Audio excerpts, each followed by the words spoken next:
Hello from Edgeley Park, where we are fighting the lawnmowers this afternoon.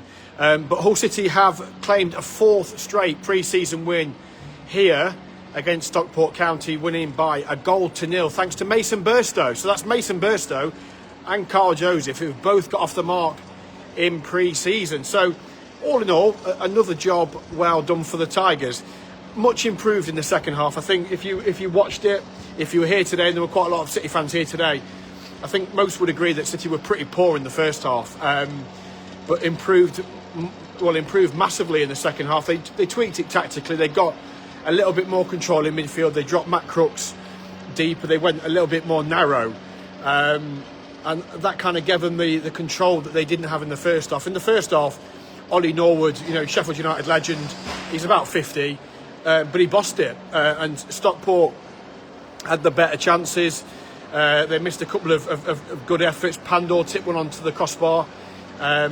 Although City, to be fair, should have scored, because Ryan Giles down the left-hand side crossed for Kamara unmarked at the back post, and he inexplicably really managed to balloon it over the crossbar from 8 yards. But that was a really good chance. But as I say, they were much better in the second half. They played with a bit more control, and the winning goal came from Nathan Tinsdale. Did really well. He fudged it down the left-hand side for Gilo to run on, pinged it back post, and Burstow was there to bullet in a header and give City a victory. Just before that, Matt Crooks had seen a shot cleared off the line. Look, it's pre-season. We're not going to get too high, too low. If we think where we were 12 months ago, City were a mess, quite frankly. They lost 4 out of 6. The manager was furious. The club weren't signing players. The players were furious. Excuse me. Fast forward 12 months, and I think whilst, yes, there's a lot of noise around the football club with the transfer embargo, and it is an embargo. Whilst it's not called an embargo, it's effectively an embargo, isn't it? Because they can't sign players, that they can't do what they want. So, but the dressing room is a much better place. The manager is very different. He's getting a tune out of the players. The players look a lot more content. I've just been speaking to Gilo down pitch side, and he looks a player reborn, and City need that.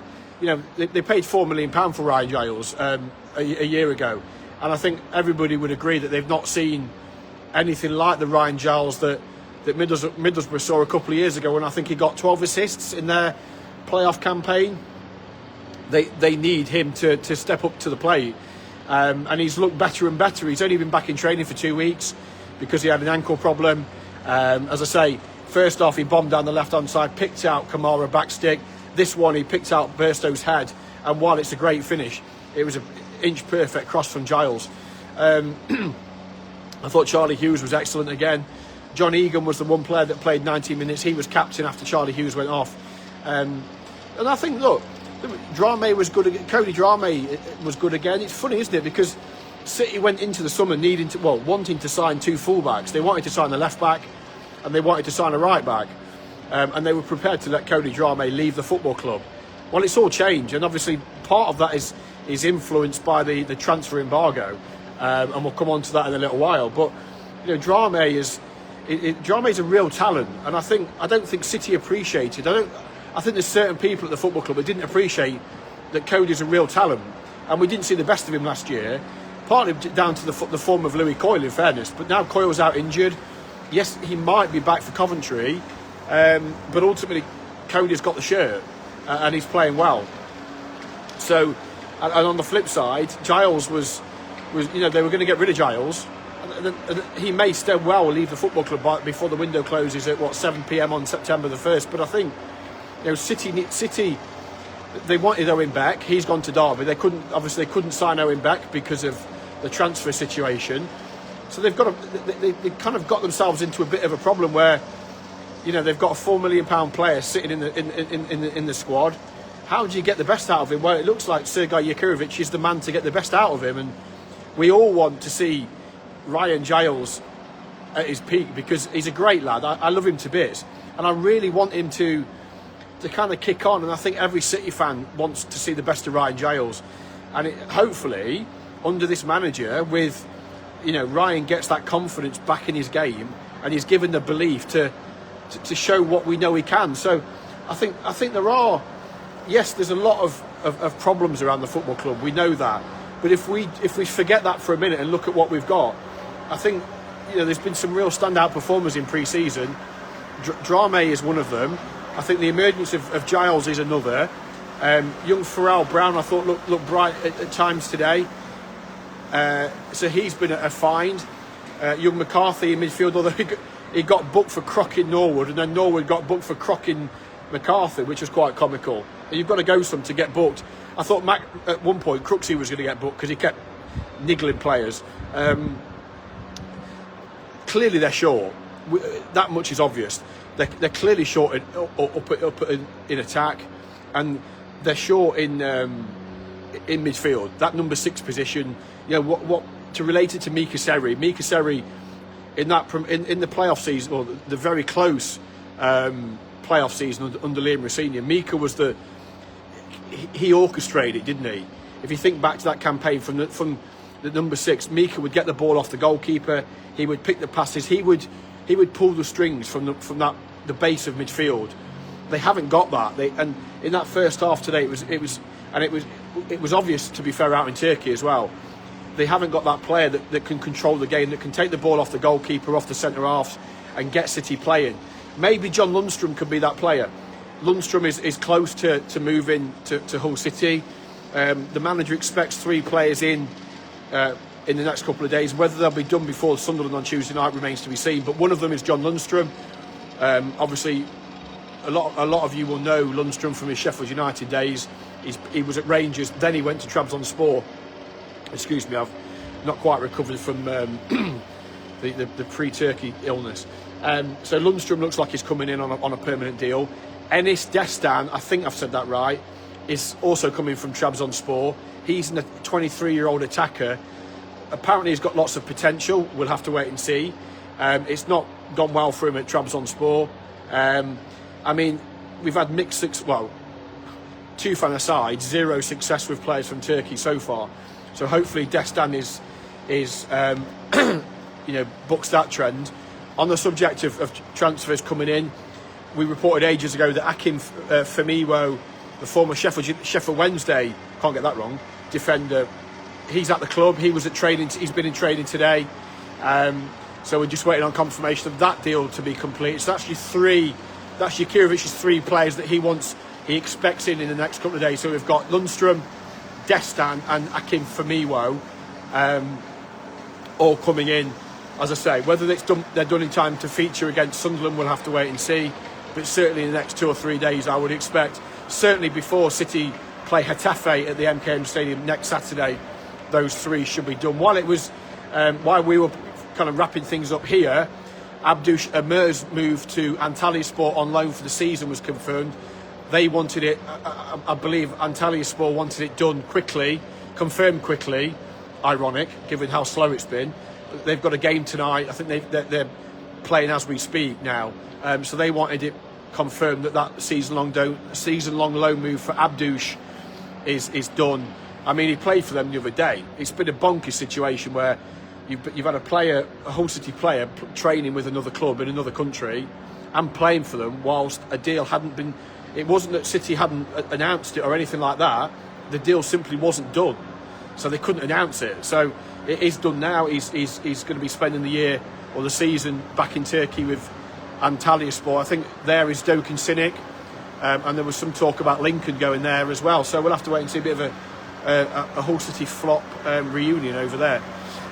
So that's kind of where we're at with transfers at this stage. Obviously, a lot more happening. They still would like to bring in Zambrano, but there's no real urgency to get Zambrano done, given the fact that he can't play until November, the beginning of November, and obviously even then he's been out for a calendar year. So they want Zambrano, but we're going to have to wait and see. And obviously, a lot hinges on what happens with Darren. I'll come to McBurney in just a minute. I'm glad you've reminded me. A lot hinges on what happens with the appeal. Now, we expect that to take place in the first week of August, and it's anybody's guess what happens with that. I mean, I would be astonished, and from what I've heard from both from inside City and outside of City as well, is that there's an expectation it will be reduced. How that looks, we wait and see. At the minute, just to recap, it's a 3-window transfer fee restriction. So as it stands, the football club cannot sign players they cannot pay a fee, a transfer fee or a loan fee until January 2027. I know. My understanding is that will be reduced pending on the appeal, but it's just how it looks. Is it scrapped altogether? I would be surprised, because the EFL have got concerns about Hull City's abilities to keep up their repayments, and Louis Barry wasn't the only payment they were late on. So there was Finn Burns, and I think there's been some other issues as well. So the EFL have used Louis Barry, as I've said before, as almost a stick to beat City with, to raise the alarm. Now, whether that's enough to keep the ban in place, I would be surprised. Whether it gets reduced to 1 window, whether it gets suspended, there is precedent for that. Oxford United this time last year had a 3-window fee restriction for a similar situation. On appeal, it was reduced to a 1-year ban, suspended for 2 years. So essentially, they could trade. Oxford were able to trade as normal. It remains to be seen whether that is what the appeal hearing or the appeal panel decide on Hull City. It may be that the ban is for this window only. It may be that it's suspended. It may be they put them under a kind of a business plan where they put a wage cap on. I know there was some speculation in the week about that City could only pay players £7,000 a week. As I understand it, that isn't the case. That might be the case at another football club, or it may have been the case at Sheffield Wednesday. I don't know if it is now. That's not my remit. I don't really care, to be honest. But I know it isn't the case at Hull City as we speak. But that's not to rule out that the appeal panel say, well, actually, we're going to limit you to say, don't quote me on this, I'm making figures up. Let's say the appeal panel say, right, you can sign players, you can buy players, but we're going to wage cap you at £20,000 for the next 2 windows. These are all possibilities that could happen when the appeal is heard, and it will be heard the first week of August as it stands, which is really late. I mean, it's the week before the season starts, but it is what it is. These things take time. They've got to get an appeal panel together. Obviously, City have got to submit their evidence. The EFL have got to put their case together as well of why they've put that 3-window ban in place. But what City cannot do is simply go, right, okay, we're going to wait and see what happens, because they're behind the 8 ball already. They can't sign players. They've missed out on players already. I mean, if they can get these 3 over the line, the EFL have still got to approve them. They're going to look at the Destan deal from Trabzonspor and potential sell-on clauses, and if they're not happy with that, they won't approve it. So, there's a way to go before these deals get over the line and the contracts are done and the players have been approved. Obviously, as it stands now, Puerta and Lalui have not been approved, and it looks like those are not going to be approved by the EFL. Not confirmed anywhere, but given the situation, the EFL aren't going to allow, I don't think, City to pay £3.5 million or whatever it is for Gustavo Puerta, even though part of City's kind of plan this summer was to buy Puerta and then sell him on for a profit, a bit like they're doing with Steven Alzate, who as we said the other day, is going to be joining Atlanta in the MLS. So much going on. Darren asked about McBurney. How they're going to structure that deal if it happens, I've got no idea, but they still believe, as in Hull City still believe, and I reported this on Friday after speaking to the owner, that they believe they can still get McBurney. So, I mean, initially that as I understand it, that was turned down by the Football League because of McBurney, the salary package that was put together. Now, whether there's been some compromise, but whether with the EFL, with McBurney himself, we'll have to wait and see. But the club still believe they can get McBurney in, and that directly impacts on Matija Freegan, the Westerlo striker. So I don't think they'll be signing both. It'll be one or the other. So if they get McBurney, they won't sign Freegan. If they don't get McBurney, they might get Freegan. So look, lots of things happening. No, John, I could see quite a few questions about Shelvey. Not involved today. My gut feeling is, and we'll have more on this in the next couple of days, I think. But my gut feeling is that Shelvey won't get a contract. That they've decided, having seen him on trial for 3 weeks, that he's not the player that they need, and also they've got to be careful financially.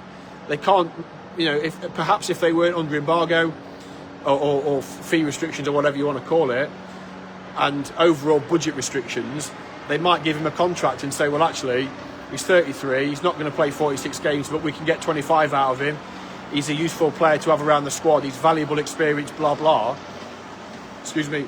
Perhaps they do that deal, but I don't believe, given their current predicament, I don't think they can afford to take a player on board that isn't going to be first team ready and isn't going to play. Shelvey's not going to play 46 games, so I just don't think they can afford to do it. So we'll have to wait and see what happens. But my gut feeling is that Shelvey won't be sticking around and will be out of it, and they'll bring in somebody else as a replacement. I mean, Lundstrom is a player that they're going to bring in with a view to him being a first 11 player. Shelvey isn't that, and as I say, they're under, the EFL have got the microscope on them, so I think they've got to be really careful with who they bring in and how big their squad is.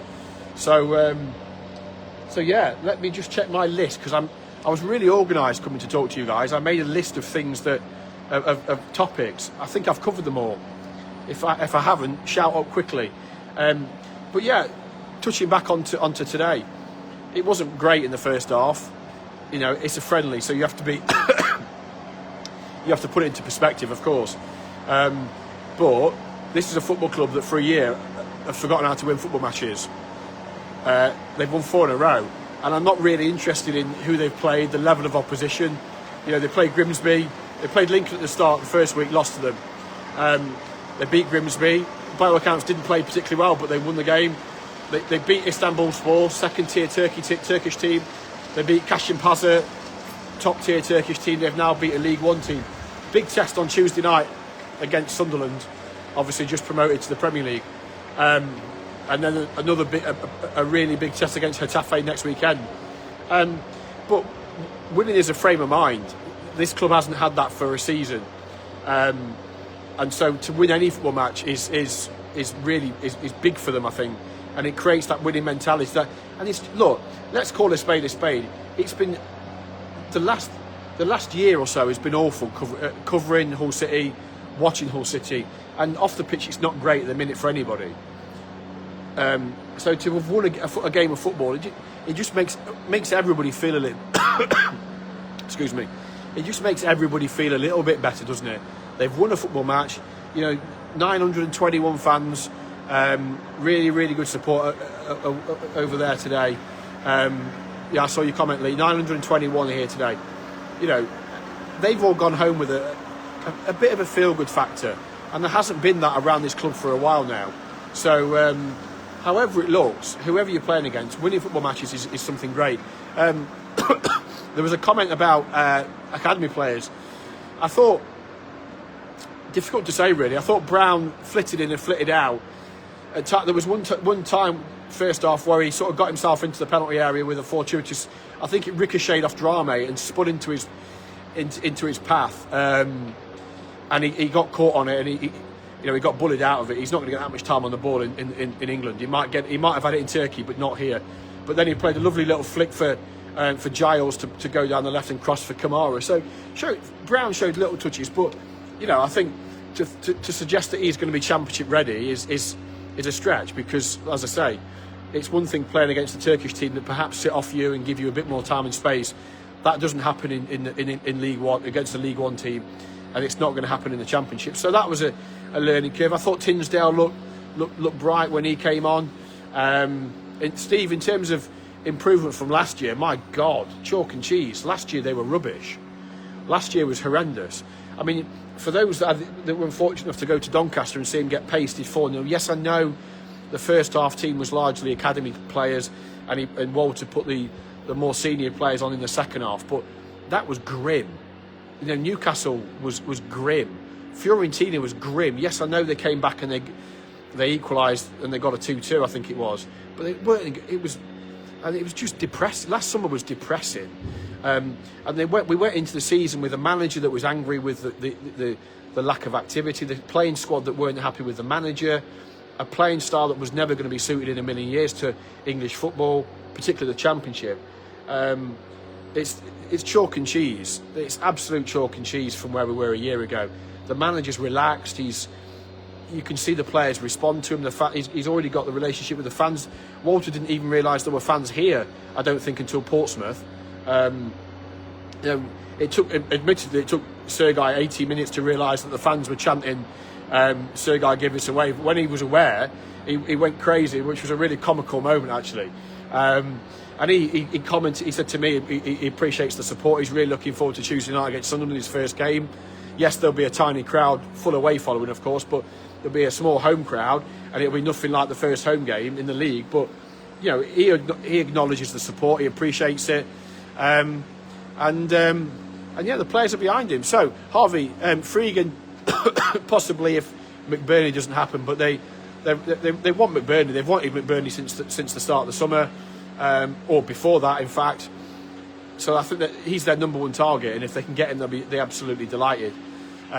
Right, I'm getting a nod from the people here to close up. They want to go home. I better go home and get stuff done for tomorrow and Monday. So that's it from Edgeley Park, where Hull City have won by a goal to nil. Mason Burstow after 75 minutes, bullet header from Giles's cross. 4 wins in a row now in pre-season. City now play Sunderland at the MKM Stadium on Tuesday night. We'll have plenty more to come. There's lots of transfer news, if it's not out already, about the 3 that are coming in, or he hopes that are coming in. I'm loath to say they're in because of the situation with the EFL, so it will need ratification from the EFL.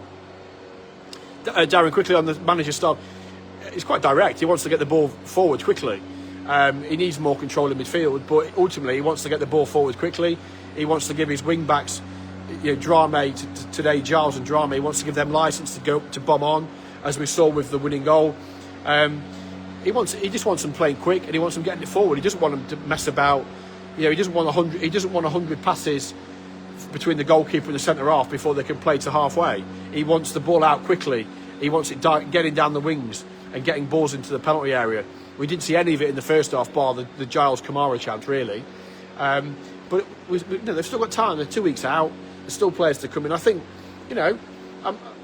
I'm mildly optimistic because I think I don't think the squad's great. Yes, Miller and Bellumi are coming back, and at Christmas, Matazo. I don't think the squad's. I don't think there's enough quality. I don't think there's enough creativity in the squad. But I think this is a manager that's got the ability to get stuff out of it. This is a manager that can get enough out of at times limited resources, and that will be the challenge. Hopefully he'll have players coming in. We realistically, and it's frustrating because it's almost like in some ways a carbon copy of 12 months ago, but we're not going to know where they're at until the end of the window. So by that point you've played three league games. We're not going to know what their squad looks like until the end of the window. We're not going to know for another week at least what the outcome of the embargo is, or the appeal. So there's so much up in the air. But all the manager can do is deal with what he's got in front of him. All he can deal with is try and get the best out of the squad he's got currently. And I feel like he probably is. Yes, they need to get better. Yes, that first half was rubbish and they didn't create anything for Joseph. But having said that, they should have been 1-0 up anyway because of the Kamara chance. So, look, yes, against League One opposition, admittedly, but they found a way to win the game. That's not a bad trait to have if they can carry that forward into the league season. So yeah, do I think they're going to challenge the top 6 at this stage? Absolutely not. Do I think they're going to get into the top 10? Unlikely. But as I say, it's still too early to make that call yet. And you've got to hope that I've seen enough from Jakirovic to believe that he can, even with limited resources, even if it is to be whatever the punishment is going to be, if there is going to be one that's ongoing beyond appeal, he's got something about him that he can get. I never believed last year that Volta was capable of doing that, and he was let down with his recruitment. Yes, he was, but ultimately I never believed that Walter was the manager that could do that. Difference this year is I genuinely, and I could be proved wrong, we'll have to wait and see, but I do believe that Jakirovic is a very clever manager, and a manager that players ultimately, and this is crucial, want to play for. And if he can get the best out of him, you just never know. And with a sprinkling of magic dust here and there, you just never know. They will win. This team will win football matches because their back five I think, is very good. Their back five is very good. I worry about midfield and I worry about going forward, but they will strengthen there. So you've got to hope that the players that come in can make a positive difference. I didn't see who it was, so I apologise. But a question on Miller and Bellumi. Hopefully Miller will get an update in the next few days, but Miller was getting towards coming back to contact. Last week in Turkey he was in training, but he was in non-contact training. Obviously he's got to get back into contact training and be robust enough and have the confidence in his legs or in his knee that he can get clattered and he can twist and he can turn. He looked quick, he looked sharp, he looked fantastic. But obviously he's got to get that confidence and he's got to be in contact. Bellumi, I think, is a week, 10 days behind Liam Miller. So I would. The hope was that we'd get to see them at the end of pre-season. So still a couple of weeks left. Who was that asked about the players? Just give me Peter. No. The players didn't like Volta. They weren't buying into his methods. Totally different kettle of fish this time around, as I said before. The players are responding to him. The players like him. I think they enjoy training. They like his staff. They enjoy working under him. So yeah, chalk and cheese. No comparison between last year and this year. Right, I've got to wrap it up, folks, I'm afraid. So that's it for now. We'll hopefully have a podcast for you on Monday. We'll be at the MKM Stadium on Tuesday for what we hope will be a fifth straight win in pre-season, albeit against the Sunderland side preparing for life in the Premier League. Great support today if you were here. If you were following, plenty more coverage, of course, on the Hull Live website over the next 24, 48 hours. And we'll see you again soon. Have a good weekend. Up those Tigers.